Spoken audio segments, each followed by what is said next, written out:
So first things first. Like I'm the realist. What? First things first, I'm the realist. Wow. Okay.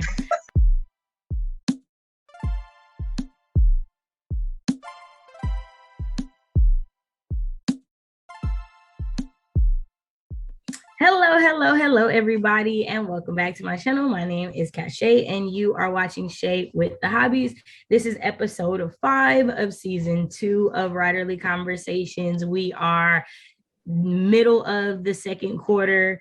Last month we talked about our poetry writing process, how we got there, how it's changed over the years, and we shared some of our poetry. We hope you thoroughly enjoyed it. I'll have that link down in the description box below.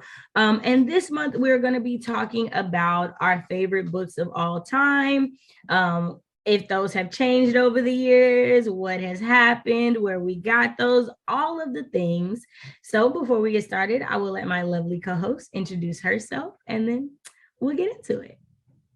Hey, y'all, I'm Britt Writerly. I have a book and author too that talks about the intersections of literature and culture, ABC 1, 2, 3, everything that entails. I am so excited because obviously, Writerly Conversations is one of my favorite collaborations that I do.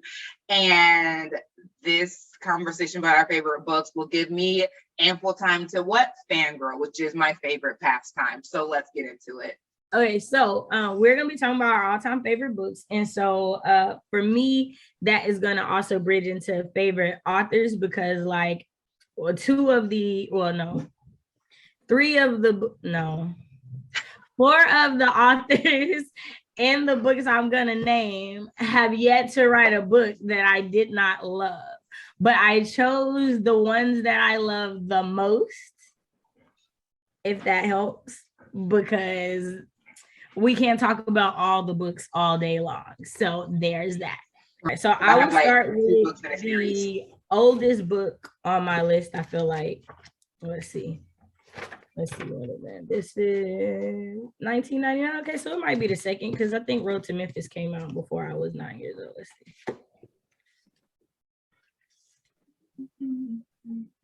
Yep, 1990, year I was born. Okay, so we're gonna start with this one because this is technically the oldest.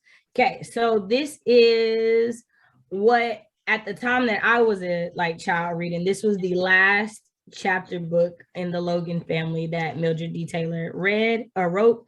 If you follow my channel, you know I love the Logan family saga. I am doing a reread. I finished The Land and it wrecked me, but man, because I've read all the other ones so many times, I got so much of the backstory of The Land because of it. But this is my favorite book because this is the oldest that you get to see Cassie. She is 17 and she's going to school outside of the place that she grew up because at the time that the book is set, you kind of got to move to go to high school, college in these times for Black people. For the purpose of this story, her oldest brother, Stacy, and 2 of his best friends, Willie and Mo, have come back home to help out with a little bit at the house. And they're getting ready to leave after this week-long trip. And there are these 2 white boys. And the 2 white boys and their cousin, I feel like their cousin is Jeremy, and Jeremy has been the white boy that's been their friend their whole childhood, right? So they've always been friends, but we also know there's levels we can't cross. But Jeremy has always been an upstanding, he always has been on the right side of everything, regardless of white or Black. And these 2 boys happen to be his cousin. Well, they start going after Cassie. Cassie is 17. She's coming into her body. She's really pretty. And Mo, Willie, and Stacy are all very protective of Cassie. She's the only girl and everything like that. So not only is it her and her 3 brothers and all her uncles, and she's the only girl, but in her brother's friend, right? She's the girl. So everyone's protective of her. And so pretty much the story kind of starts with the white boys smacking the black young men in the head and we rub an N-word's head for luck, that kind of thing. And Mo ain't taking it, and Mo haul off and started whopping people. I had to catch myself because I was gonna say something else because I was trying to describe it. He started whopping people, and Jeremy is there. Jeremy helps hide him. Like he hops into the back of a bed of a truck that they don't look in, and Jeremy like doesn't say anything. Now, this is big because again, Jeremy is not only having to choose between white and black, but he is choosing between family and friends. And so I've always liked that.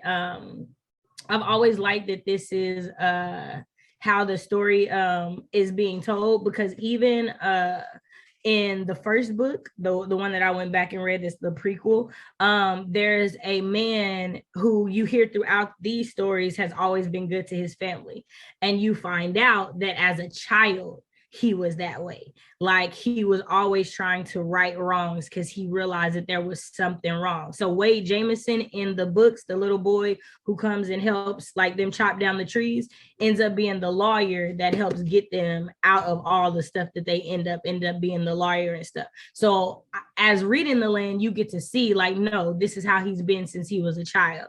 This isn't him trying to make up for something. This is him knowing as a child that something was wrong and trying to do something better about it, which I think that's very cool circularity throughout. That's what I'm saying. Like if you go like, yeah, that's why this reread has been so good for me, because again, most of the people in the book in the land are dead by the time the first book, Roll of Thunder, Hear My Cry, happens. Yeah, the land is set very far back. It's very far back. The only person that ends up being alive is the grandmother that he ends up marrying, like at the end of the land and having a family with. That's the only person that's alive in the rest of the stories. Right. It's all the land is hard, but it broke me. It like I cried. Y'all saw the dogs had to come over and comfort me. They was like, wait, what you crying over there for? Hold on, give us some love. Oh my gosh. So I'm trying not to give the whole story, but y'all, this book is my by far my favorite, because it just goes to show, like, one, it shows the book series follows like so much happening in time for Black people and how so much has changed. And one, I like it because y'all know me, I'm not for letting anybody slide, and I got a temper. And so like when Mo hauled off and started hitting people, and then to see how everybody worked together to keep him from dying, because we all know what that meant in that time. You hit a white man in that time, it's your over. Family, like everybody, it's they over. Trying to come for, right? Your whole family tree. Right. So but this is really, really great. I definitely recommend the whole series to everybody, but this one by far is my favorite. Like she like coming into her womanhood, she trying to flirt with people, she want to be a lawyer. Like it's just a lot. It's a lot, especially if you like read the others, so you get to see her grow up and see. So yeah, it's my favorite. Cassie flirting. He's a lawyer, and he be dropping books that she need to read and stories and stuff that she needs to become acquainted with. And your girl loves it. Listen, the way to my heart is through book recs. Be on notice. It is. So yeah. Okay, I talked about it. There you go. Talk about your favorite book. My bad. It's okay. We know what it is when we start fangirling. You know, when I get to a certain series, it's gonna be all over. So you do exactly what you want to, because I'm gonna do the same.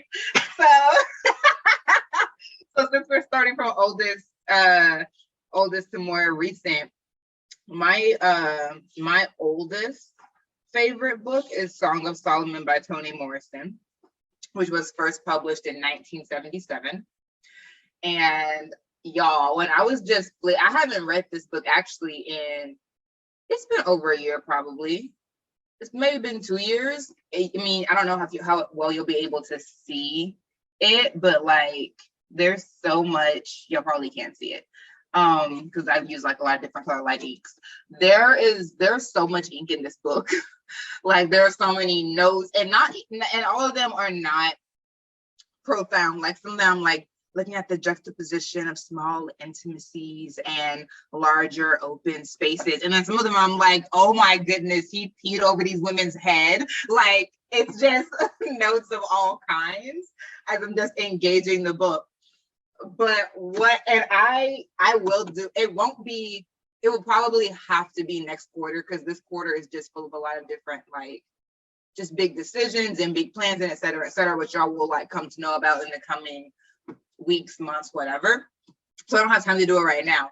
But like, I do want to reread Song of Solomon before the end of the year, because this is on my very small I Fangirl series, where I only have one so far, the I Fangirl over the best sentence ever written, or The Color Purple by Alice Walker. The next I Fangirl was supposed to be this. I just could never make time to reread it. Because this would be definitely I Fangirl over the best bromance in literature. I'm sorry. Everyone else, please put your hands down. Like, and now that Cache is bringing up the land, the connection between those two guys, oh my gosh. I mean, it's not enemies to lovers because they're not lovers, but it's definitely enemies to brothers. And it's so beautiful and so pure and so strong. I love their friendship. Oh my God. So the part in the video that I'm crying is the part where he dies. And I just was like, everything that happened in that moment, like, it was like him losing his mom all over again, because this is the person that was, it was such a one who pushes you, one who checks you, like, that's your brother. That is the way they started off was definitely not that. They had a very like, and the book starts off like we wasn't even friends. Like, that was straight up like each other. right. It was definitely a forced proximity trope going on there. Cleo is needing some love, but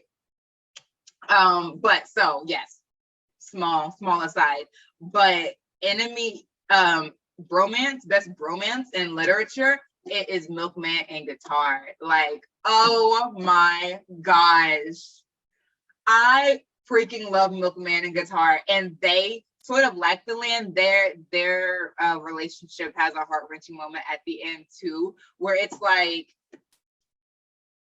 I don't even know if I can say, listen, this book's from 1977, spoilers, whatever. Guitar gets into some stuff in like the middle of the book. He joins this organization called the 7 Days, where essentially every time a white person kills a black person, they will get themselves together and go like kill a white person to keep the scores even. That's the philosophy. That's a huge reduction of the philosophy, but like, that's what they do. That's the enactment of the philosophy. And so Guitar gets mixed up in it because one of the days kills himself at the beginning of the book, but you don't realize that he was in the 7 days. So Guitar joins them. And so Milkman starts doing something to find out his past. Toni Morrison, she's always gonna make about intergenerationality.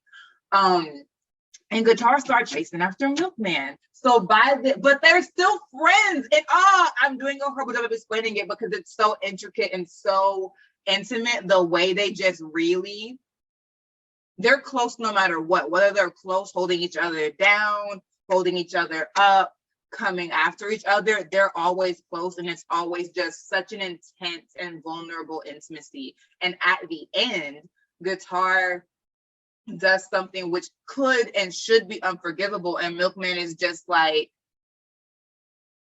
if you want my life, you can have it. And when I read that, I was just like, yo, like, how close do you have to be to someone to be like, if what you really need for you is to take my life, then I will give it to you. And it's just, y'all have to read this book. Milkman and Guitar are not the center of the story, but to me, they are. I'm sorry. Like, just watching the relationship evolve from each of their evolutions, separate though they are, like, that gets the story to me. It really does. I'm doing a terrible job of explaining it, but essentially Milkman is looking for treasure. He finds out about a lot of different family history, about people in family who have died because of land. And he has to go back and sort of figure out, okay, well, where is my grandfather and great grandfather? And his great grandfather's name was Solomon, and the key to the whole story ends up being a song that they sang about him, although they don't call him Solomon. So it takes him a while to figure out, like, wait, is Solomon and Sugar Man the same person? Like, what are y'all talking about? It brings in the Flying Africans narrative. So it's such a good book, and it's difficult to explain it because it just does so much. But at the heart of Song of Solomon, it's a detective story.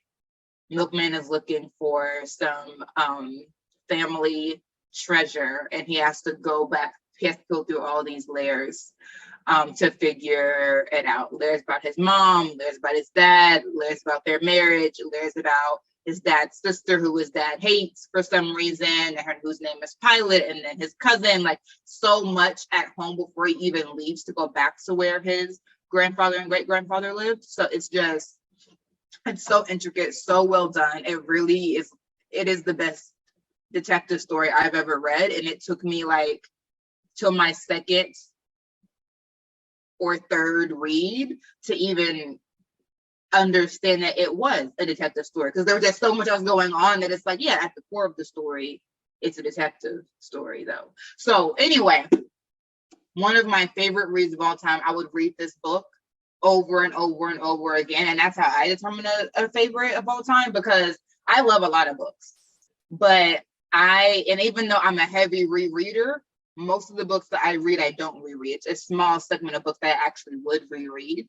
So my faves of all time have to be a book that I would read you annually, biannually, whenever the mood hits me, I would pick you up for sure. So Song of Solomon by Toni Morrison is my first fave of all time. See, Shay? That's why I was like, talk however long you want to talk. Okay, so like my next two books, they both happened and they both were published in the same year, but I'm gonna go with But Not Buddy because it is the one that specifically makes me think of childhood. And y'all, this one is like, it's seen better days. It has. Here's the thing. Christopher Paul Curtis owes me nothing with this book and has never owed me anything. It is so. Oddly enough, when I think about the story, I don't necessarily think the story is a particularly happy one overall, but I will say that there is not a moment in this book that I don't laugh. There's not a moment in this book that I don't think it's funny, because you are in the presence of a 9-year-old and you are seeing things through his eyes and how he deals with people. Like it starts off because he's living in a group home, like an orphan shelter at first. And he goes from living there to being in this foster home. And the kid that's already living there with his parents, he's a little bit of a bully and he's sticking pencils up his nose and all this other stuff. And so Bud is like, I'm going to get back. And he is lying. Like, hold on. There's like a line in here where he's talking about this kid, and it just makes me laugh so hard. And then throughout the book, you get like Buddy's rules, because like he has rules for like how to deal with life and whatnot. I'm not bragging when I say that I'm one of the best liars in the world, but I gotta tell you, Ty was pretty doggone good. It seemed like he knew some of the same things I know, the things I think of all the time and try to remember so I don't make the same mistake more than 7 or 8 times. Shucks, I've got so many of them rememorized that I had to give them numbers. And it seemed like Ty knew number 3 of Bud Coswell's rules and things for having a funner life and making a better liar of yourself. Rules and things number 3. If you gotta tell a lie, make sure it's simple and easy to remember. And so like throughout the book, you get like his little rules for like how to maneuver. Like rules and things number 328. When you make up your mind to do something, hurry up and do it. If you wait, you might talk yourself out of what you wanted in the first place. Like it's just cute to see them through like a child's eyes. And what you find out is he ends up running away from the foster home trying to find his dad. His mother died, and when she died, she like had like all these little mementos of things that she like kept, but she didn't talk about. And so Bud has like figured out like this must be my daddy, and that's why she was always mad when she'd see these flyers. So he goes across Michigan trying to find his daddy, like hitchhiking and all kind of stuff as this 9-year-old Black kid in this time frame. I actually read But Not Buddy when I was a kid, and I don't remember anything about it. I really don't. Like I probably read it around the same time as I read The Land, but The Land has just stuck in my mind. It wasn't until you mentioned But Not Buddy the first time weeks ago that I was like, I remember reading a book called But Not Buddy. Couldn't tell you anything about it. Nothing. Not a single thing. But I know that I read it and I was like, little Britt did have Black books. You go, girl. Yeah, no, this is one of my favorite ones. This is the first book I got my little brother to read, because my little brother hated reading growing up. And this is the first book. Also audiobook, narrated by Uncle Phil, so the late great. So I'm just saying, it's super nostalgic to go listen to this audiobook and to read this book. So I highly recommend it, especially if you have little Black boys in your life, especially if you want to like Bud cracks you up. And like, you get the title Bud Not Buddy comes from his mother naming him Bud. And she says, Buddy is what people call a fake friend. Hey, buddy, that's what they say when they want to get something out of you. You are a bud, meaning you are getting ready to blossom and bloom. You have something to give to the world. And it's just, there's so much. I just love it. I love it. I love it. I love it. Especially for someone who like feels that right now we have such a influx of stories about little Black girls and not as many for little Black boys. This is just a classic that I always recommend. So Christopher Paul Curtis, also the author of The Watsons Go to Birmingham. So that you know other books by him. But yeah, that would be my number 2. Your turn. I know my library has it because I know that I've gotten it from Overdrive before. So I'm just going to get it again. I'm just overwhelmed by all the books on my TBR, if I'm telling you the truth. It's too much for your girl. But I'm gonna get it back from the library. I'm always seeing new recs. I'm always seeing truly to add, and I'm like, oh, okay. All right, I'll have to remember that for later. Exactly. And the crazy part is, I'm still not touching the list that's on my refrigerator of all the Black authors that I still have yet to go through. You said that you wanted to. And I'm trying, but like I keep getting other ones, and it's just like, oh, well, I get to the list of these are good problems to have, though. Right, very good problems to have. Oh, it's not even. It's 5 hours. Okay, let me place a hold, and then I will read it. Yeah, because it's like, again, it's like it was back when we didn't have like middle grade YA like divided in the way that it is. So yeah, no, it's not super long, but it was a chapter book. So okay. My next set of books, I don't know when exactly they came out, actually, because I don't have the physical copy. I only have the audiobooks. The audiobooks, I know at least that I started reading those in like 2019. Let me see if I can pull up the title details.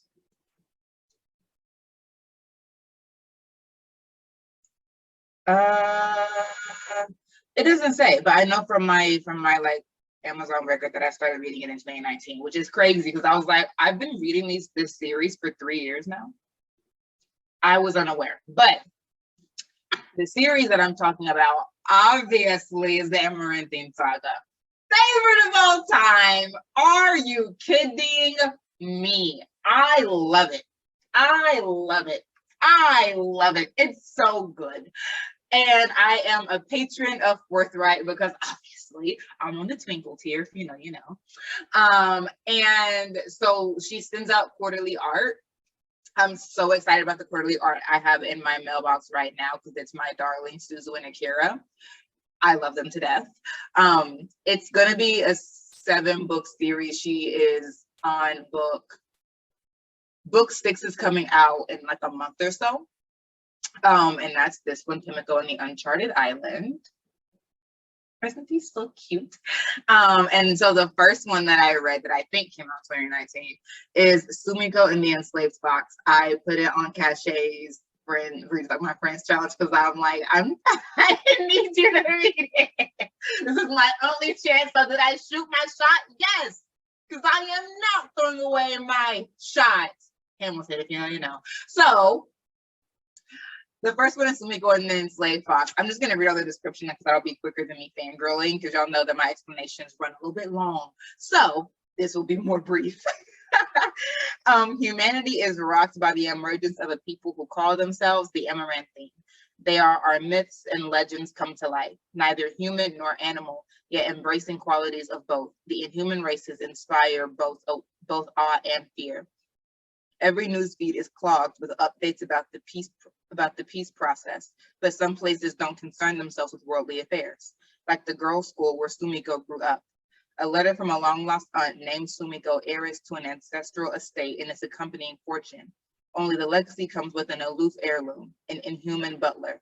Argent has served the Hajime family for centuries, and Sumiko must renew the generational bond or he'll die. Argent hates her for the hold she has over him, but he craves her soul almost as much as he craves his freedom. It's so good. I can't say anything, but it's so good. So Argent has been enslaved he's the enslaved fox. He's a Amaranthine of the fox clans. He's Winter Fox.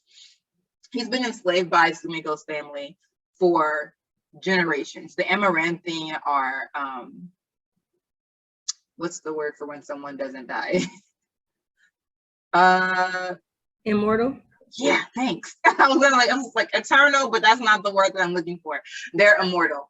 And so he's been enslaved for like at least 10 centuries, right? So like he's very old, but because of the nature of the bond placed on him, he has to continue to be enslaved by someone of the Hajime blood. So Sumiko went to essentially like a nunnery for school because she's an orphan.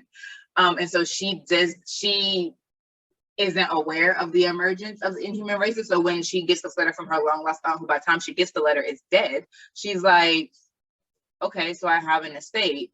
And then the lawyer's like, yeah, and you have to go and live there. And she's like, why though?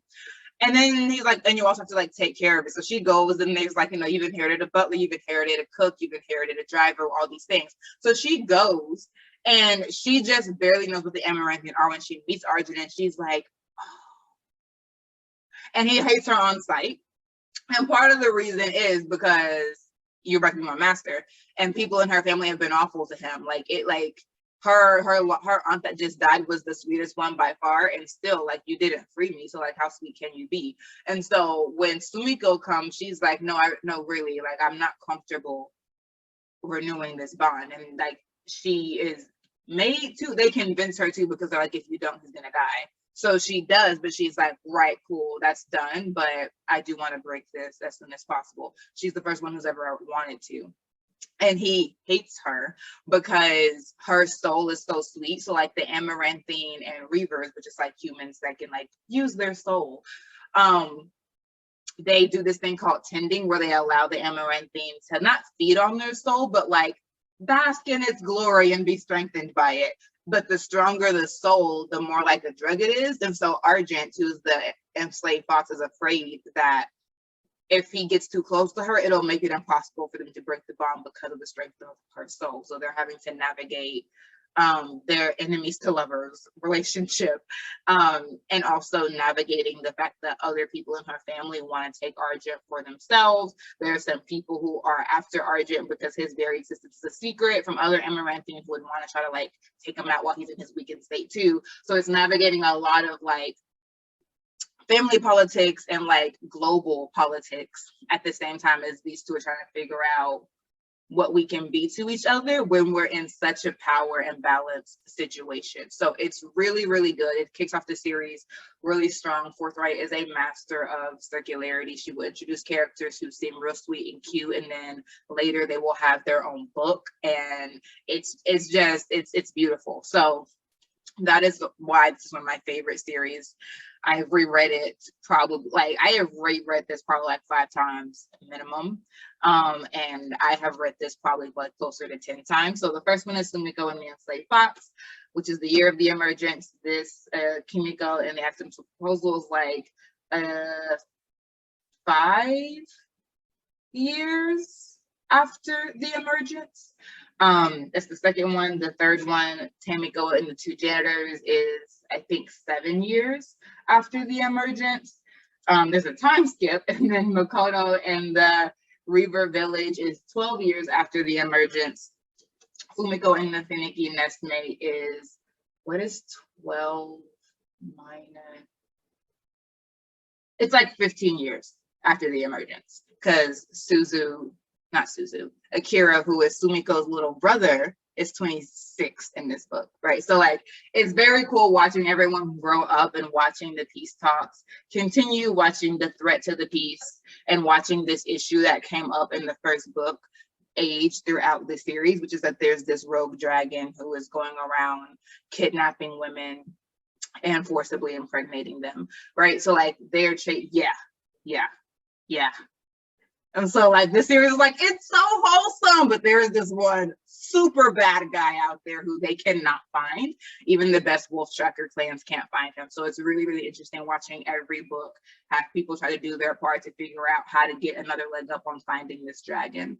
And then the one coming out in the next month or so is Pimlico and the Uncharted Island. And that's when they finally found the island where this dragon is from. And they're hoping to take the fight to him and finally take him and his brothers out that they didn't know he had. So it's a super engaging series. It is the best example I have seen of a slow build. Like a lot of the things that I'm seeing come out of chat public fantasy, whether it's adult or not, is very fast paced.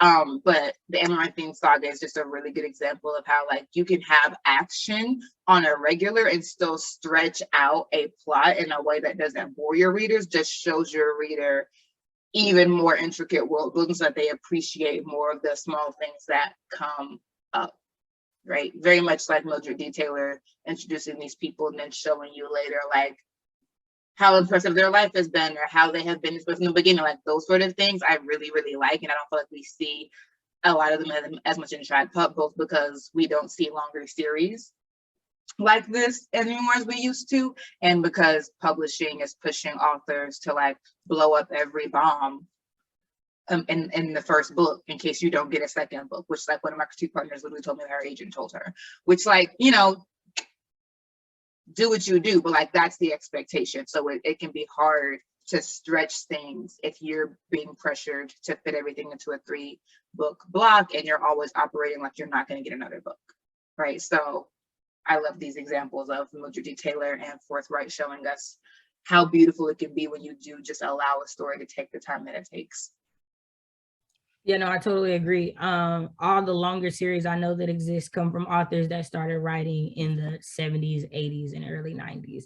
If they didn't write at that time, like if you're writing in the 2000s and above, you didn't really have long series unless you wrote by yourself. You were indie published. Forthright is an indie author. Right. So totally agree with that. Another reason why I'm definitely wanting to self-publish, because I want all my cozy mystery series to overlap in different ways. And that's not something you can do in trad pub as easily. So all right, so for book number 3 by my all-time favorite author, Frank Peretti, there's actually a bookmark in here because your girl, and this is where I use the bookmark, this really beautiful painting of like a Black girl in the sky.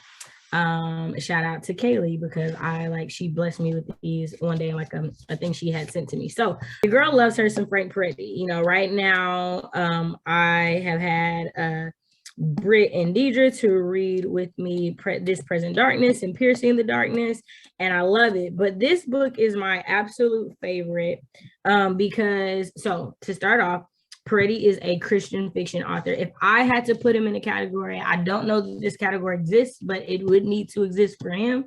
I believe he is a Christian thriller author. Like the pacing, the like, hey, this thing is happening, something's happening at every turn. That is totally how he writes the book. So this book follows Travis Jordan. Travis Jordan is a former pastor. At the start of the book, he has lost his wife. He has stepped away from, because she died of cancer. So he has stepped away from pastoring the church. He has lost his faith in God. He feels like disillusioned with church and church people and the way people are and the way people act. And so at the start of this story, there is a young woman, and I feel like her name begins with an S too, because me and Deidre were laughing about how he loves girls' names that start with an S, because like in most, her name is Sally, of course. What is his wife's name, I wonder? Because Frank Peretti's wife's name in real life? Yeah, because I don't know if they say it. They do say that he lives, they say he lives with his wife and his kids, and I feel like this book is not set to his wife, so it's set to somebody else. So I don't necessarily, because it's in the memory of someone, so I don't know if her name is in here. And in most of the other books, it just says like he has a wife and kids and lives with them in the Northwest or whatever. So I don't know what her name is, but there was a Sally in the book that I'm reading now. There is a Sandra and a Sandy and Susan, all of I think he loves S names. But anyways, Sally is like under a tree after an exercise, and a man appears to her in like old looking clothes, and she's like, he's coming, be ready type of deal. And she's like, who's coming? We'll be ready. And she turns around and he's gone. And so that kind of starts what's going on. And so different miraculous things start happening, like a crucifix at a Catholic church starts weeping. The janitor touches it and his arthritis is gone. Women at the church that Travis used to pastor start seeing like Jesus and animals and arcs in the clouds and everything. So it's like this big like spiritual awakening happening like all over the churches, all over the town. And Travis feels a little weird about it, but Kyle, the new pastor who's been trying to get Travis to come back to church, and Travis is kind of like, I don't care. Like, he bring him problems, and he was like, what do I do about D Baylor? She always falling down the church, and she gonna always do that. That's what she do. And I bet she got her little amen corner too. And he's like, well, yeah, how'd you? Because I know, because I've been the pastor. I know. Oh, when I started preaching on this, they felt some type of way. Yeah, because they are. Don't nobody want to do that. You gonna win this town back for Jesus? I done already tried it. I don't know what to tell you. So that's like, so funny. Like, what are you calling me for? Like, he's like, I understand because you a pastor, so I know you trying to like bring in the lost sheep, but bro, I'm not it. Like, just leave me alone and let me be here by myself. He said that she gonna always fall. Right, like just leave me alone, right? And so a man appears in town and he starts to perform miracles. And he starts to reach out to Travis. And he's like, Travis, I know what you've been going through. I know how you've been feeling. Like, you've been feeling like God hasn't been answering your prayers, right? But I'm here to show you that, you know, your prayers are being answered. There's going to be changes around here. Just keep your eyes open type of deal. And Travis is like, I mean, it sounds good, but I know you're not God. So like, I hear you, but I'm skeptical. And so throughout the book, you get flashbacks of Travis's life. Like, Travis was raised in a Pentecostal home. So like, he was raised to be a minister, and he knew that was what he was going to do. And he talks about like going through battles with his faith of like praying and laying hands on sick and them not recovering and feeling like, well, that doesn't make sense. And like all these different things. And so what I love about this book is it examines how Christians pollute Christianity, right? It examines how fundamentalism and how being religious instead of being about relationship with God can be a downside to people. So you end up finding out that the man who is pretending to be Jesus, or that's what, you know, Kyle thinks, has been crucified. Has the nails not in his palm, but in his wrist, like in the places biblically, like if you know, these things happen. And so it's like, well, then is he not Jesus? Because they there. What you mean? What's going on? And so the moral of the story for me always comes back to relationship with God over the religion of man.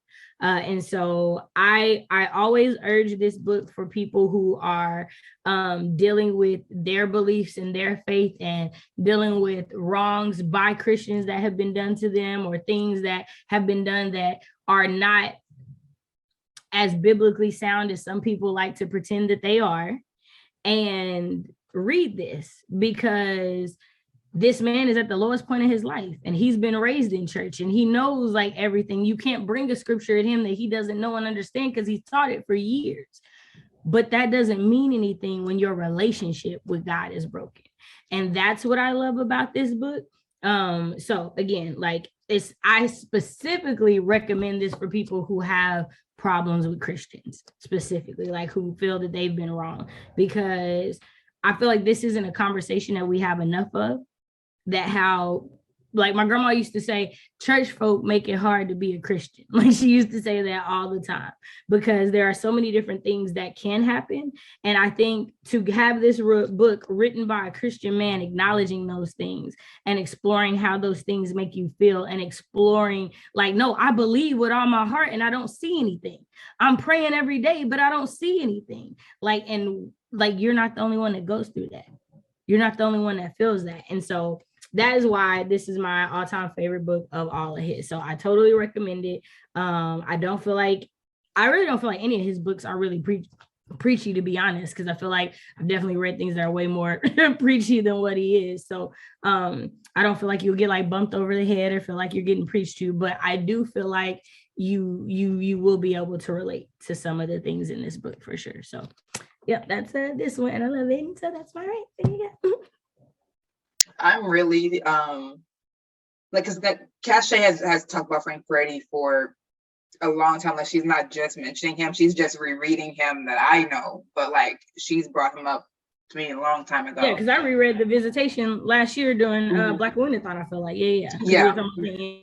So he's not new to my like hearing, but reading This Present Darkness, I'm like, wow. Like, when I was talking to Kiese about it, I'm just like, this is just such a good example of how to engage Christianity in a novel, full stop. And so just thinking about like the ways that I can sort of study just Peretti's work as inspiration for my own novels, which are sort of like already engaging Christianity in like smaller ways, but like how to just like weave those threads more strongly throughout, how to massage those points, how to really make it an important part of certain characters' arc. Because like in Frank Peretti's book, I'm reading This Present Darkness, not everyone in the book is a Christian, especially at the beginning.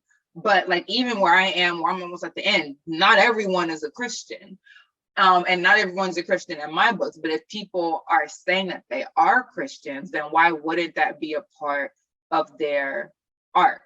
Like, for me as a Christian, I don't go a single day without thinking about God, talking to God, seeing the spiritual implications of my actions and the actions of people around me. So then how can I have a character where that's not something that's on their mind as much as it is on mine? And I'm not some like 80-year-old Christian who's been fighting the fight for decades. Like, I'm just 26 years old and I'm still like, yeah, no, God is everything. So then he was just really encouraging and inspirational for me to see, like, as a writer who belongs to God, how do I honor God in my work, right? So Frank Peretti, blessing his ministry. Okay, my last all-time fave.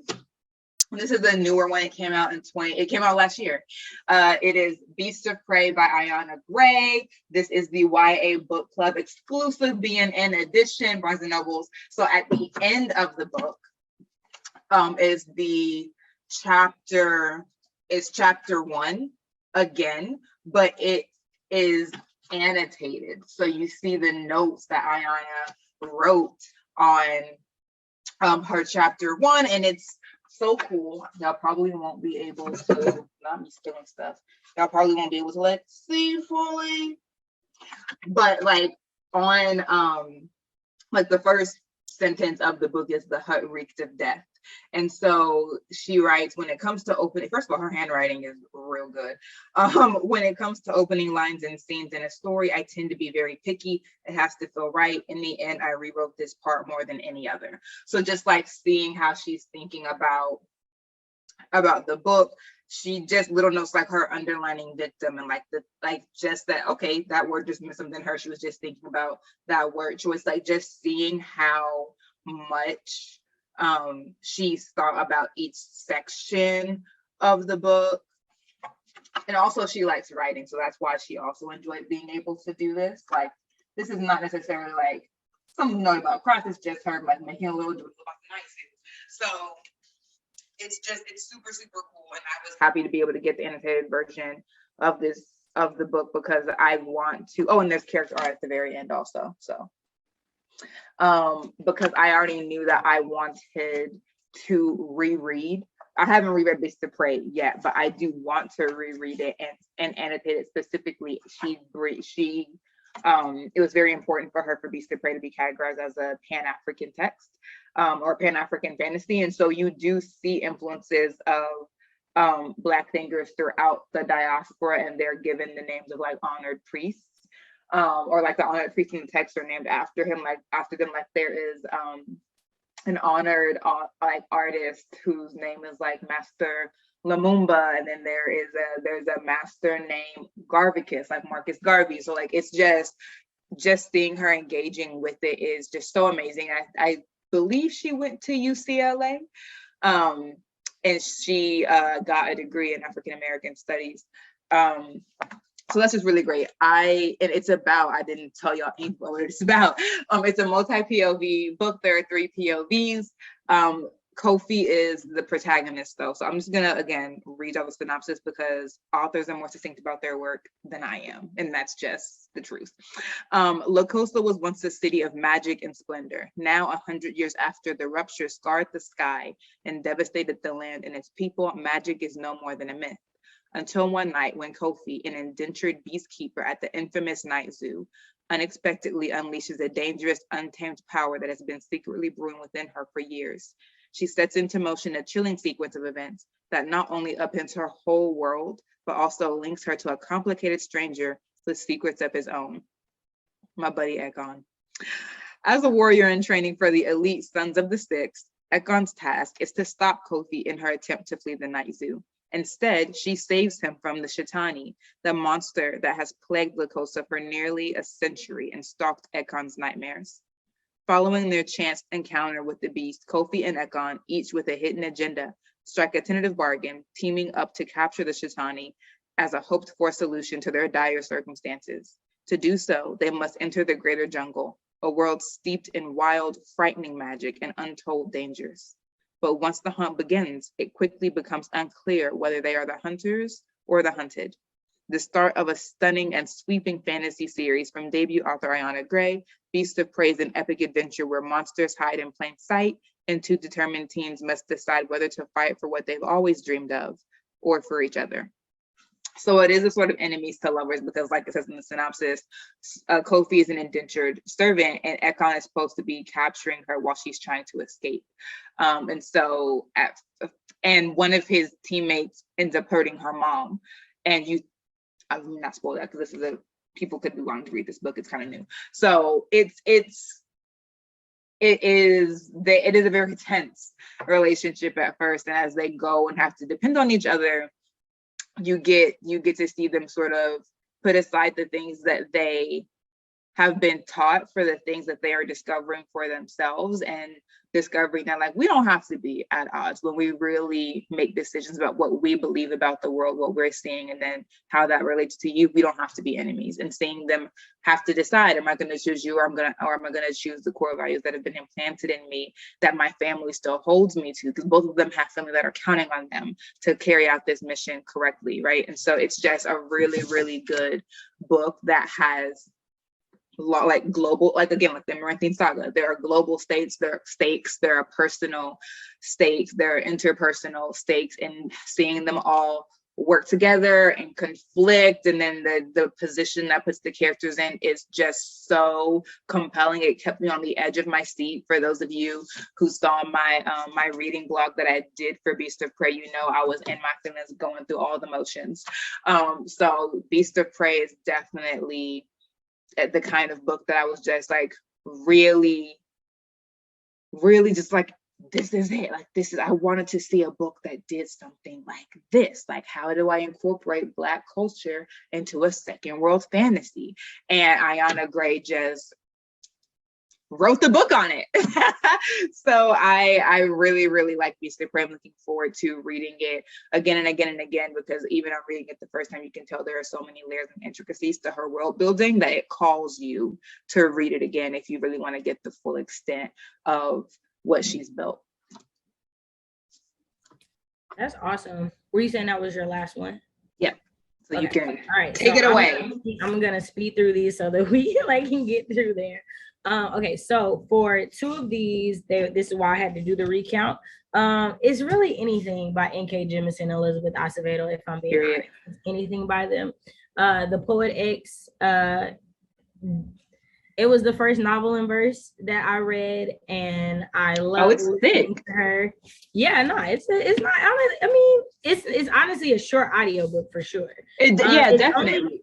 It's really only thick because of the verse. Poetry. So the way that it's written, because it ends up being like 350 that's not 361 pages, right? Yeah. But it's literally because like, you know, it's written in verse. Yeah. Right?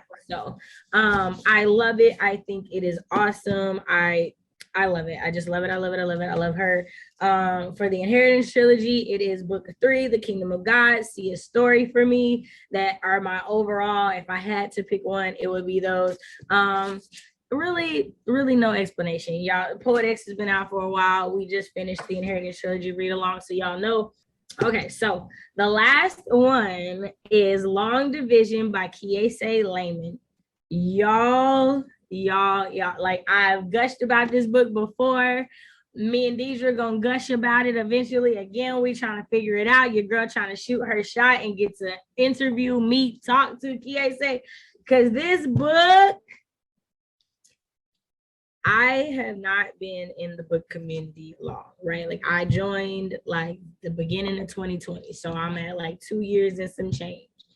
This has to be the blackest book I've read in this 2.5 years.